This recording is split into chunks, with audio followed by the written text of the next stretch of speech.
Ladies first. Yeah. Oh, thank you, thank you, thank you. Oh, wow. Thank you so much. You know, it is nice to see you walk out with a smile, and I saw you encouraging the audience to clap. Clap a little bit more. This is a great. But it reminded me of a quote that I read from Tina Turner after the loss of Craig, and she said she just had to keep going. Yeah. You have to figure out a way to keep going. Absolutely, absolutely. I hope I never know that feeling. I pray no one. This the worst telephone call I ever received in my life. Take us to that day. But more, this picture is. I'm not gonna look. You won't look. I will absolutely will not. You ain't gonna have me. No, I understand. I understand. Take us to that day.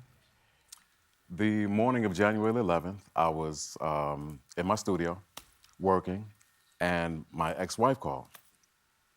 And she normally calls for a couple of reasons. So I kind of like, damn. So I picked up, and she just said, I heard a commotion in the background. And I said, what's going on? And she goes, I'm at Siobhan's house, which is my daughter's name. So I said, what's up? Said, we haven't heard from her for about 4 or 5 days. I said, well, she goes on these tangents where she wouldn't talk to anyone for a week or weeks. So I said, she's cool. He goes, I don't think so. She normally calls a friend of hers every day. She hadn't called her friend. So I said, well, what's all the commotion in the background? I said, I'm here with the police. I said, come on, stop. I said, well, you know, so what do you think? She said, well, I think she's dead.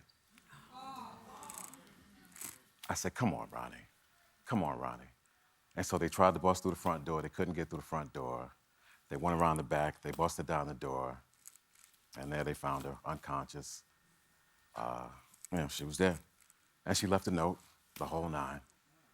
So. She was 31. 31, yeah. Leading up to this, you mentioned that she would kind of go a couple of days here and there. Right. Was she struggling with mental health? Oh, yeah. This was not, like, relatively new. To this extreme, obviously. But she had been dealing with bipolar. She had been diagnosed bipolar, depression, a little bit of schizophrenia for years. Mm-hmm. So she would go on these sort of tangents, and she wouldn't talk to anyone. She'd turn her phone off, you wouldn't be able to get in contact with her. And then she'd call, and everything would be hunky-dory. It'd be just great. So this had been a family roller coaster. Yes. Along with her. Yes. And so right now, we know that May is Mental Health Awareness Month, and so many families, particularly of young women, are talking about how they feel isolated. The numbers and the percentage of depression amongst women and young women, staggering. It's an epidemic that's not being talked about, but also how families are struggling to find the help. Right. Because here you are, Will Downing, right? I would imagine you can call a facility and you know people in the business, you know powerful people, but all the power in the world is sometimes useless. Right. What was that journey? Because a lot of families are going through this. Well, it's something that we were dealing with internally, and it's probably something that we should have kind of let a professional deal with. And she was seeing a therapist.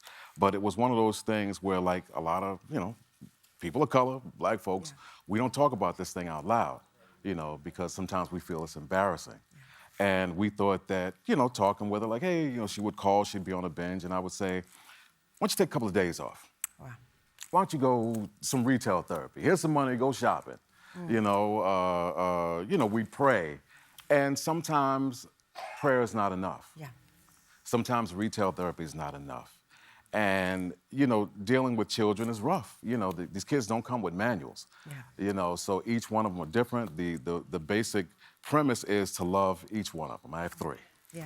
And you have to treat them all differently. And probably some of the mistakes that I made was I kind of went by one plan. Probably could have hugged her a little bit more. Probably could have listened a little bit more. We'd have conversations, and I'd gone through some struggles myself, and I would take over the conversation. But she didn't call for that. She called because she wanted me to listen. And so I should have listened more.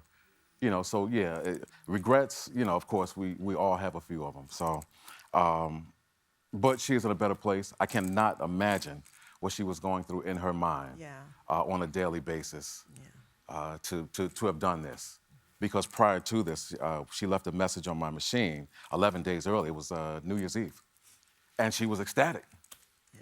You know, hey, Happy New Year, you know, woo woo, come on, it's gonna be a great year.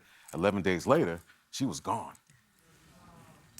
In the music video, Till We Meet Again, we see other families who have lost children to suicide. And I know that's why, and you know, I think about you not being able to look at her picture and understand why.